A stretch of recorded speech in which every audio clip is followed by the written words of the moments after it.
मेरी fitness journey की starting में मैंने ये 5 बैक मिस्टेक्स की है जिसकी वजह से मुझे मेरी बैक में रिजल्ट्स बहुत धीरे धीरे मिल रहे थे। सो अगर आपको भी अपनी बैक में रिजल्ट्स ना मिल रहे हो, अगर आपकी बैक भी अभी भी वैसी ही है जैसे ही 1 साल पहले थी, तो फिर मे बी शायद आप भी इन 5 में से कोई एक मिस्टेक को कर रहे होंगे जिसकी वजह से आपको रिजल्ट्स नहीं मिल रहा।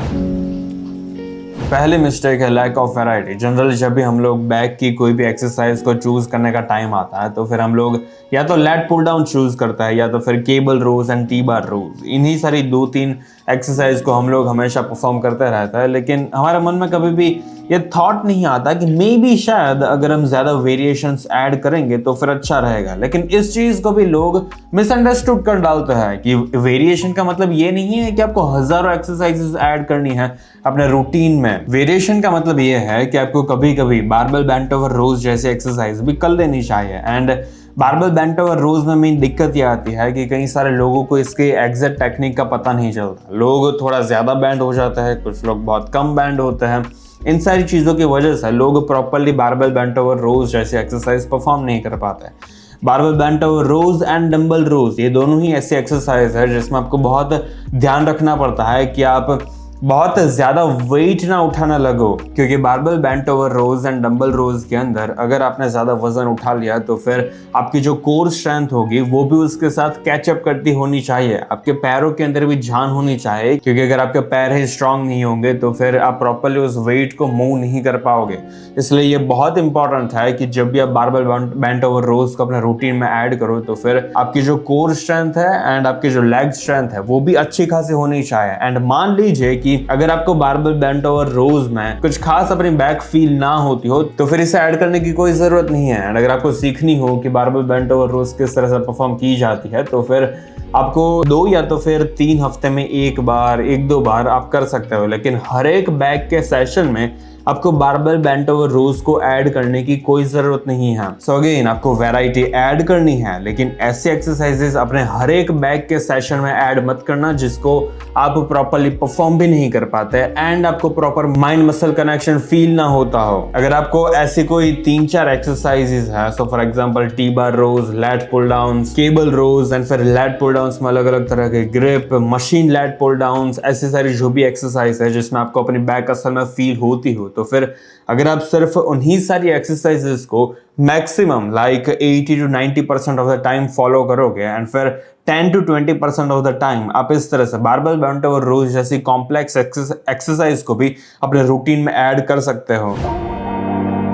मेरी दूसरी बैक की मिस्टेक थी not doing hyper extension. Hyper extension मुझे लगता था कि ये कुछ खास नेसेसरी एक्सरसाइज नहीं है, लेकिन धीरे धीरे मुझे पता लगने लगा कि मेरी जो लोअर बैक थी वो कुछ ज्यादा ही वीक थी। मेरी लोअर बैक में प्रॉपरली वो क्रिसमस ट्री फॉर्म नहीं हो रहा था, जिस रीजन की वजह से मुझे हाइपर एक्सटेंशन ऐड करनी पड़ी। लेकिन मान लीजिए कि अगर मैं स्टार्टिंग से ही हाइपर एक्सटेंशन परफॉर्म कर रहा होता तो फिर मेरी अभी की जो लोअर बैक होती वो कहीं ज्यादा बेहतर होती मेरी अभी के लोअर बैक के कंपैरिजन में। इवन दो भी शायद आपको ऐसा लग सकता है कि हाइपर एक्सटेंशन कुछ खास इंपॉर्टेंट एक्सरसाइज नहीं है, लेकिन फिर भी आपको ऐड करना होगा, क्योंकि तो ही आपकी जो लोअर बैक है उसमें भी मसल्स है ऐसा दिखेगा। ये जो मेरी अभी की करंट क्या आप लोअर बैक देख रहे हो ये इतनी अच्छी भी सिर्फ इसीलिए ही दिख रही है क्योंकि मैं अब रिलीजियसली मैंने हाइपर एक्सटेंशन को परफॉर्म करना स्टार्ट कर दिया है। तीसरी मिस्टेक है डूइंग ओनली हैवी मूवमेंट्स। इस एक्सरसाइज में आप देख सकते हो कि मैं कितने धीरे धीरे नीचे आ रहा हूँ, मैं कॉन्ट्रैक्ट कर रहा हूँ एंड फिर धीरे धीरे मैं बार को ऊपर लेकर जा रहा हूँ। एंड सेम वे में आपको भी इसी तरह से ये और दूसरी कोई बैक की एक्सरसाइज परफॉर्म करनी होती है, क्योंकि हमारा बैक मसल ऐसा होता है कि जिसको हम डायरेक्टली देख नहीं पाते, जिस रीजन की वजह से हमें पता नहीं चल पाता कि एग्जैक्टली कौन सा मसल्स टारगेट होता है। हम फील कर पाते हैं लेकिन हम देख नहीं पाते, जिसकी वजह से हमें कभी कभी ऐसा लगता है कि इवन दो मैं एक्सरसाइज परफॉर्म कर रहा हूँ लेकिन मुझे कुछ फील नहीं हो रहा। एंड ऐसी चीज है आपके साथ भी होती ही होगी। उसके पीछे का रीजन ही ये है कि या तो आपकी टेक्निक प्रॉपर नहीं है और आपने जो वेट्स रखे हुए हैं वो प्रॉपर नहीं है। आपको वेट्स डिक्रीज करने होंगे तो ही आपको प्रॉपरली अपनी बैक फील होगी, क्योंकि अगर आप ज्यादा वेट रखते हो तो फिर आपका जो मेन इंटेंशन होता है उस मूवमेंट के साथ वो यही बन जाता है कि किसी ना किसी तरह से आपको अपने हाथों को नीचे लेकर आना है एंड फिर धड़ाम सा ऊपर लेकर जाता है। ऐसे आपकी बैक नहीं बनने वाली। अगर आपको असल में अपनी बैक के अंदर स्टिमुलस अक्कर करना हो, सब तोड़नी हो, सब फाड़ना हो, तो फिर आपको ये जो मूवमेंट होती है एक्सरसाइज की उसे स्लोली परफॉर्म करना होगा। मैं भी फील कर पा रहा हूँ इस एक्सरसाइज को करते समय कि एग्जैक्टली कौन से मसल्स, कौन से पार्ट्स मेरी बैक के अंदर फील हो रहा है, क्योंकि ये जो एक्सरसाइज है वो भी बहुत अच्छी है एंड ऊपर से मेरी जो इंटेंसिटी है वो ऑन पॉइंट है विथ प्रॉपर टेक्निक। मतलब इवन तो मैं स्ट्रगल कर रहा हूँ लेकिन फिर भी आप मेरी टेक्निक देख सकते हो कि लास्ट मोमेंट तक मैं ट्राई कर रहा हूँ कि मेरा जो फॉर्म है वो प्रॉपर ही रहे। एंड अभी मैं पार्शियल रैप्स कर रहा हूँ क्योंकि मेरी एनर्जी खत्म हो गई, अब मैंने बार को छोड़ दिया है। लेकिन आपने नोटिस किया होगा कि लास्ट मूवमेंट तक मैंने अपने जो रेंज ऑफ मोशन होती है उसको धोखा नहीं दिया था। एंड आपका दिक्कत ही ये है कि बार बार आप अपनी रेंज ऑफ मोशन के साथ ब्रेकअप करने लगते हो एंड आप प्रॉपर्ली उसे परफॉर्म नहीं करते, आप रूठ जाते हो, फिर वो भी रूठ जाती है, जिस रीजन की वजह से आपकी बैक नहीं बनती। एक बहुत इंपॉर्टेंट चीज है जो मुझे आपके साथ शेयर करनी होगी, क्योंकि मुझे कई सारे लोगों ने ऐसा बोला है कि वो लोग लैक्टोज इंटॉलरेंट होते हैं, वो लोग प्रॉपर्ली दूध को पचा नहीं पाते हैं, उनको किसी तरह के साइड इफेक्ट्स फेस करने पड़ते हैं। सो अगर आप भी लैक्टोज इंटॉलरेंट हो और अगर आप वीगन हो तो फिर आप बी ग्रीन का पी प्रोटीन इस्तेमाल कर सकते हो। एंड जनरली हम लोगों को ऐसा लगता है कि अगर वो वीगन प्रोटीन है, अगर वो सिर्फ घास फूस से बना है तो फिर उसमें प्रॉपर अमीनो एसिड्स नहीं होंगे। लेकिन आपको इस केस में ऐसी कोई चिंता करने की जरूरत नहीं है, क्योंकि इन लोगों ने मेक श्योर किया है कि इस प्रोटीन के अंदर सारे अमीनो एसिड्स हो ताकि आप लोग प्रॉपर्ली मसल्स बिल्ड कर सको। सो इसके अंदर सारे अमीनो एसिड्स है, जितने अमीनो एसिड्स वे प्रोटीन में होते हैं उतने ही अमीनो एसिड्स इसमें भी है। सो अगर आपने अभी तक बी ग्रीन का पी प्रोटीन चेकआउट ना किया हो तो फिर अब भी जाइए एंड इसको डेफिनेटली एक बार ट्राई आउट कीजिए। इसके लिंक आपको डिस्क्रिप्शन में मिल जाएगी एंड अगर आप चेकआउट करते समय प्रेम MB कोड यूज करोगे तो फिर आपको एक्स्ट्रा डिस्काउंट भी मिलेगा।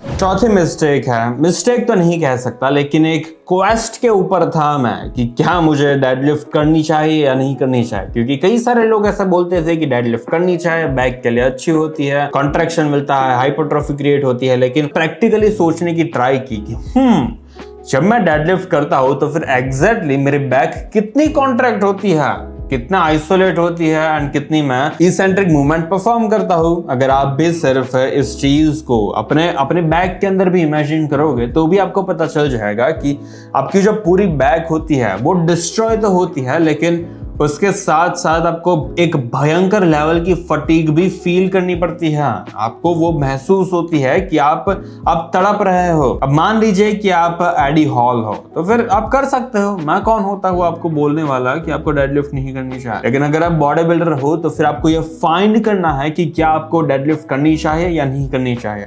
सो फॉर एग्जाम्पल मैंने अराउंड 1 या तो फिर 1 से 2 महीने तक ट्राई की थी हर एक वीक डेडलिफ्ट करने की, लेकिन मेरी जो लोअर बैक है वो टूटने लगी। मुझे हर रोज मुझे मसाज करवाना पड़ रहा था, अपनी मम्मी के पास तेल लगा रहा था मैं ताकि मेरी लोअर बैक रिकवर हो सके। अगर आपकी बैक के साथ भी ऐसा सीन होने लगे तो फिर आप भी डेडलिफ्ट को परफॉर्म मत करना। आपको ये फाइंड करना होगा कि क्या आप डेडलिफ्ट करके भी आपका जो बैक का वर्कआउट है उससे आप अच्छे खासे रिटर्न्स निकाल सकते हो या नहीं निकाल सकते। सो फॉर एग्जाम्पल अगर उस बैक के सेशन के बाद 1-2 दिन के बाद अगर आपको सिर्फ अपनी लोअर बैक ही फील हो रही हो एंड 3-4 दिन के बाद भी अगर आपको अपनी बैक रिकवर्ड ना हुए हो तो फिर मे बी शायद आपको डेडलिफ्ट नहीं करनी चाहिए। और अगर आपको बहुत पसंद है तो फिर आपको डेडलिफ्ट लास्ट में परफॉर्म करनी चाहिए, क्योंकि अगर आप स्टार्टिंग में ही डेडलिफ्ट जैसे एक्सरसाइज परफॉर्म कर दोगे तो फिर आप जो बाकी का बैक का वर्कआउट होगा उसमें आप किस तरह से एनर्जी दोगे, आप में किस तरह की एनर्जी बचती है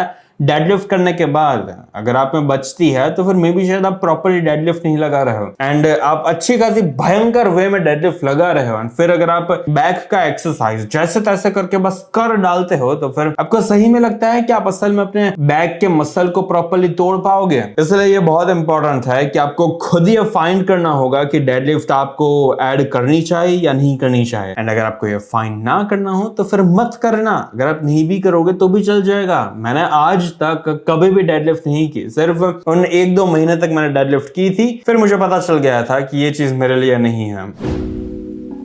अब एक ताकतवर बैक बनाने के लिए हमें एग्जैक्टली कितनी फ्रीक्वेंसी रखनी चाहिए, पूरे हफ्ते में हमें कितनी एक्सरसाइजेस परफॉर्म करनी चाहिए, ये मेरे लिए भी एक क्वेस्ट थी। क्योंकि मैं अगर बहुत कम एक्सरसाइज करता था तो फिर मेरी बैक प्रॉपरली हाइपरट्रॉफी क्रिएट नहीं होती थी, जिस रीजन की वजह से मुझे कुछ खास रिजल्ट्स नहीं मिल रहे थे। एंड मे बी शायद आपके साथ भी ऐसा सीन हो सकता है। लेकिन जो जनरल पॉपुलेशन है उसके अंदर वो लोग अगर 4 to 6 एक्सरसाइजेस परफॉर्म करेंगे पूरे हफ्ते में तो फिर उनकी बैक अच्छी खासी डेवलप हो जाएगी एंड उनको वो हाइपरट्रॉफी भी फील होगी। लाइक बैक का सेशन अगर आप आज करोगे तो फिर कल एंड परसों तक आपको अपनी बैक सोर फील होगी। अगर आप एक बैक के सेशन में 2 से 3 या तो फिर आप 4 भी लगा सकते हो अगर आपको लगानी हो तो, लेकिन 4 एक्सरसाइज की आई डोंट थिंक कि उतनी बैक की एक्सरसाइज की ज़रूरत होती है।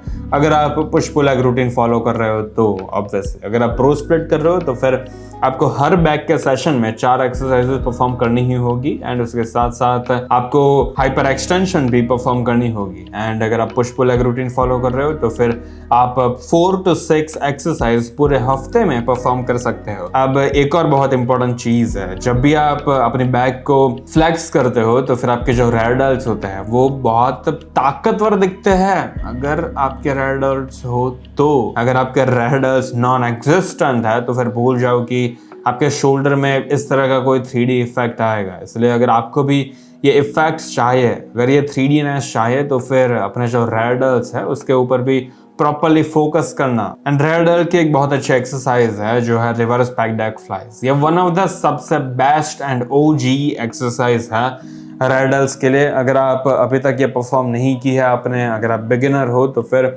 मैं डेफिनेटली आपको रिकमेंड करूंगा कि आप इसी एक्सरसाइज से शुरुआत करना। एंड माइक इजराइल ने एक बार बहुत अच्छी चीज की थी, एक बहुत अच्छी टिप दी थी इस एक्सरसाइज को परफॉर्म करने की। आपको ऐसा इमेजिन करना है कि आपके सामने एक पैसों का भंडार पड़ा है एंड आप उतने ही पैसे ले पाओगे जितनी दूर तक आपके हाथ जाएंगे। आपको ट्राई करनी है कि आपके हाथ जितने हो सके उतनी दूर जाए एंड फिर आपको अपने हाथों को फैलाना है। ये जो टेक्निक है ये सबसे बेस्ट है क्योंकि जनरली लोग अपने हाथों को थोड़ा बैंड करके करते हैं, उसमें फिर आपको अपनी बैक फील होने लगेगी। हमारा यहाँ पर मेन इंटेंशन अपने रेडल्स को ट्रेन करना है। सो अपने हाथों को थोड़ा स्ट्रेट रखना। अगर आपको थोड़ा सा बैंड रखना हो अपने एल्बोज में तो फिर आप रख सकते हो एंड फिर आपको वो चीज इमेजिन करनी है एंड फिर जितनी हो सके उतनी पीछे तक आपको अपने हाथों को ले जाना है। अगर आप ज्यादा पीछे लेकर जाओगे एंड अगर आपको अपनी बैक फील होने लगे तो फिर उस मूवमेंट को उसी जगह तक रिस्ट्रेन करके रखना एंड फिर आप वापस आ जाना। अगेन आपको ये वाली एक्सरसाइज भी एक प्रॉपर रेंज ऑफ मोशन के साथ परफॉर्म करनी है। अगर ये वीडियो आपको पसंद आया हो तो फिर लाइक एंड सब्सक्राइब कर देना एंड बेल नोटिफिकेशन को भी ऑन कर देना ताकि जब भी मैं वीडियो अपलोड करूं आपको नोटिफिकेशन मिल जाए।